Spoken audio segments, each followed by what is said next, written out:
ആദ്യ കളക്ഷൻ തലൈവർ തമ്പി തലൈമേൽ എന്ന് പറഞ്ഞ തമിഴ് സിനിമേൻ്റെയാണ്. നമ്മുടെ ജീവയാണ് പടത്തിൽ അഭിനയിച്ചിരിക്കുന്ന കേന്ദ്ര കഥാപാത്രമായിട്ട്. എന്തായാലും പടത്തിന്റെ കഴിഞ്ഞ 25 ദിവസത്തെ world wide box office detail ആയിട്ട് പരിശോധിക്കാം. നിലവിലെ പടത്തിന്റെ അവസാന റണ്ണിംഗ് ആണെന്ന് വേണമെങ്കിൽ പറയേണ്ടി വരും. ഈ ആഴ്ച അവസാനത്തോടെ പടം ഒഫീഷ്യലായിട്ട് നെറ്റ്ഫ്ലിക്സിൽ സ്ട്രീമിംഗ് ചെയ്യാൻ പോവുകയാണ്, തമിഴ് പകർപ്പിലായിട്ട്. എന്തായാലും പടത്തിന്റെ കളക്ഷൻ പരിശോധിക്കാം നമുക്ക്. തമിഴ്നാട്ടിൽ നിന്ന് മാത്രം സിനിമയ്ക്ക് 33,76,00,000 ടോട്ടൽ കളക്ഷൻ കാണുന്നത് നിലവിൽ 25 ദിവസം കൊണ്ട്. കർണാടകയിൽ 1,96,00,000, കേരളത്തിൽ 1,23,00,000. ഇനി റെസ്റ്റ് ഓഫ് ഇന്ത്യ പരിശോധിക്കുകയാണെങ്കിൽ സിനിമയ്ക്ക് 42,00,000 റെസ്റ്റ് ഓഫ് ഇന്ത്യ കാണാൻ സാധിക്കുന്നത്. പിന്നെ ടോട്ടൽ ഡൊമസ്റ്റിക് സിനിമയ്ക്ക് 37,37,00,000. ഇനി 25 ദിവസത്തെ ഓവർസീസ് ആണ്. ഇന്ത്യൻ്റെ വെളിയിലെ ട്രാക്കിംഗ് ആണ്. ഇന്ത്യൻ്റെ വെളിയിലെ സിനിമയ്ക്ക് 3,20,00,000 പടത്തിൻ്റെ കളക്ഷൻ കാണാൻ സാധിക്കുന്നത്. ഇനി 25 ദിവസത്തെ ടോട്ടൽ വേൾഡ് വൈഡ് ആണ്. അപ്രോക്സിമേറ്റ് ആയിട്ട് സിനിമയ്ക്ക് 40,57,00,000 കളക്ഷൻ കാണാൻ സാധിക്കുന്നത്. ഒരു ബ്ലോക്ക് ബസ്റ്റർ വിജയമാണ് തിയേറ്ററുകളിൽ സിനിമ കരസ്ഥമാക്കിയിരിക്കുന്നത്. എന്തായാലും ഫൈനൽ കളക്ഷൻ 41 അല്ലെങ്കിൽ 42 കോടിനടുത്ത് വരാനാണ് ചാൻസ് കാണുന്നത്. നിലവിൽ എക്സ്പെക്ട് ചെയ്തത് കഴിഞ്ഞ ആഴ്ചയൊക്കെ ഒരു 50 കോടി വരെ എത്തുമെന്നാണ്. പക്ഷെ അത് എത്താൻ ചാൻസ് വളരെ കുറവാണ്. കാരണം സിനിമേൻ്റെ സഡൻ ആയി വരുന്ന OTT റിലീസ് പ്രഖ്യാപനം അതെന്തായാലും തകർക്കാൻ ചാൻസ് കാണുന്നുണ്ട്. എന്തായാലും വെറും 10 കോടി ബഡ്ജറ്റിൽ വന്ന സിനിമ നല്ലൊരു പ്രോഫിറ്റാണ് തിയേറ്ററുകളിൽ നിന്ന് മാത്രം നേടിയത്. ഓൾമോസ്റ്റ് 8,25,00,000 മുകളിൽ കാണാൻ സാധിക്കും. നമുക്കൊരു മെഗാ ബ്ലോക്ക് ബസ്റ്റർ തന്നെയാണ് നിർമ്മാതാവിന് സിനിമ സമ്മാനിച്ചിരിക്കുന്നത്.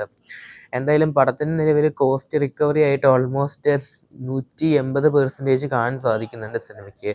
എന്തായാലും പടം കണ്ടവരാണെങ്കിൽ മറക്കാതെ ഈ ഒരു പടത്തിൻ്റെ അഭിപ്രായം comment ചെയ്യപ്പെടുത്തുക.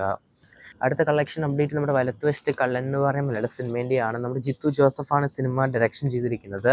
George George, Biju Menon എന്നിവരൊക്കെയാണ് പടത്തിൽ കേന്ദ്ര കഥാപാത്രങ്ങളായിട്ട് അഭിനയിച്ചിരിക്കുന്നത്. പടം ഒരു ക്രൈം ത്രില്ലർ കാറ്റഗറിയിൽ വരുന്ന സിനിമയും കൂടിയാണ്. എന്തായാലും പടത്തിൻ്റെ 10 ദിവസത്തെ വേൾഡ് വൈഡ് ബോക്സ് ഓഫീസ് പരിശോധിക്കാം നമുക്ക്.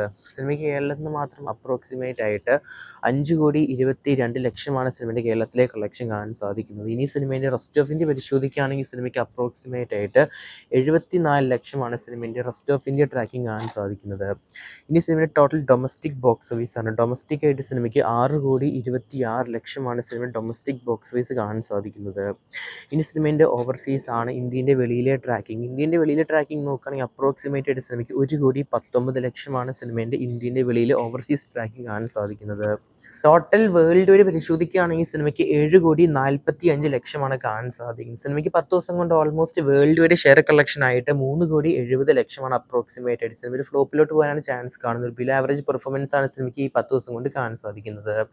അടുത്ത കളക്ഷൻ ശുക്രൻ എന്ന് പറഞ്ഞ കൊച്ചു മലയാള സിനിമേൻ്റെയാണ്. പടം റിലീസിന് വന്നിട്ട് 2 ദിവസമായിരിക്കുകയാണ്. ഷെയ്ംഡോ ചാക്കോയൊക്കെയാണ് പടത്തിൽ കേന്ദ്ര കഥാപാത്രമായിട്ട് അഭിനയിച്ചിരിക്കുന്നത്.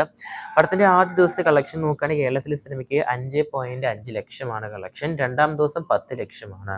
അങ്ങനെ ടോട്ടൽ 2 ദിവസം കൊണ്ട് കേരളത്തിൽ സിനിമയ്ക്ക് 15,5 കളക്ഷൻ കാണുന്നത്. ഒരു വളരെ മോശമായൊരു തുടക്കം തന്നെയാണ്. ഓൾമോസ്റ്റ് 25-30 ലക്ഷമായിരിക്കാം സിനിമയ്ക്ക് ആദ്യ ആഴ്ചയിൽ നേടിയെടുക്കാൻ ചാൻസ് കാണുന്നത്. എന്തായാലും പടത്തിൻ്റെ കൂടുതൽ കളക്ഷനായിട്ട് കാത്തിരിക്കുന്നത് ചെയ്യാം നമുക്ക്.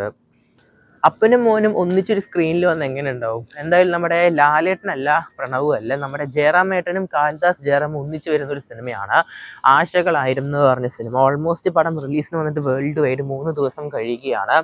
പടത്തിൻ്റെ 3 ദിവസത്തെ വേൾഡ് വൈഡ് പരിശോധിക്കാം നമുക്ക്. പടത്തിൻ്റെ കേരളത്തിൽ നിന്ന് മാത്രം ആദ്യ ദിവസം 2,46,00,000 കളക്ഷൻ കാണാൻ സാധിക്കുന്നത്. കർണാടകയിൽ മാത്രം സിനിമയ്ക്ക് 29,00,000.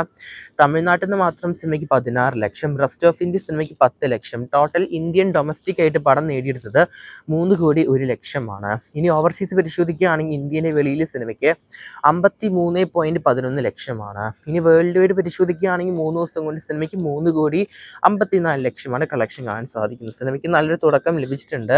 നമ്മുടെ ജയറാമേട്ടൻ്റെ ആശകളായിരുന്നു എന്ന് പറഞ്ഞ സിനിമ 1,80,00,000 മുകളിൽ സിനിമയ്ക്ക് വേൾഡ് വൈഡ് ഷെയർ 3 ദിവസം കൊണ്ട് കാണാൻ സാധിക്കുന്നുണ്ട്. മറ്റൊരു സിനിമയാണ് ഇന്ദ്രൻ സേട്ടൻ്റെ ആശാൻ എന്ന് പറഞ്ഞ സിനിമ. പുള്ളിക്കാരൻ്റെ സിനിമ 3 ദിവസം കൊണ്ട് ഓൾമോസ്റ്റ് കേരളത്തിൽ നിന്ന് 68 ലക്ഷമാണ് കളക്ഷൻ കാണാൻ സാധിക്കുന്നത്. നല്ല പോസിറ്റീവായ റെസ്പോൺസും ഉണ്ട്, മിക്സ്ഡ് ആയ റെസ്പോൺസും ഉണ്ട് സിനിമയെ സംബന്ധിച്ച്. കർണാടകയിലെ സിനിമയ്ക്ക് 5,70 ലക്ഷമാണ്. റെസ്റ്റ് ഓഫ് ഇന്ത്യയിലെ സിനിമയ്ക്ക് 4,50 ലക്ഷം. ടോട്ടൽ ഡൊമസ്റ്റിക് ആയിട്ട് പടത്തിന് 78,20 ലക്ഷമാണ് കേരളത്തിലല്ല total Indian domestic box office കാണാൻ സാധിക്കുന്നത്. ഇനി സിനിമേൻ്റെ 3 ദിവസത്തെ ഷെയർ കളക്ഷൻ നോക്കുകയാണെങ്കിൽ 38 ലക്ഷത്തിനടുത്ത് വരുന്നുണ്ട്. എന്തായാലും ഡീസൻ്റ് ആയൊരു സ്റ്റാർട്ട് തന്നെയാണ്. എന്നാൽ പോലും സിനിമയ്ക്ക് നല്ലൊരു ഹോൾഡ് വരേണ്ടതാണ് അടുത്ത വരും ദിവസങ്ങളിൽ. എന്തായാലും ആശാൻ എന്ന് പറയുന്ന നമ്മുടെ ഇന്ദ്രൻ സേട്ടൻ്റെ ഈ ഒരു സിനിമേൻ്റെ കൂടുതൽ കളക്ഷനായിട്ട് കാത്തിരിക്കുന്നത് ചെയ്യണം. കൂടുതൽ സിനിമാ വാർത്തകൾക്കായിട്ടും ബോക്സ് ഓഫീസ് കളക്ഷൻ സബ്സ്ക്രൈബ് ചെയ്യുക സ്റ്റോക്സ് സുരേഷ് ചാനൽ.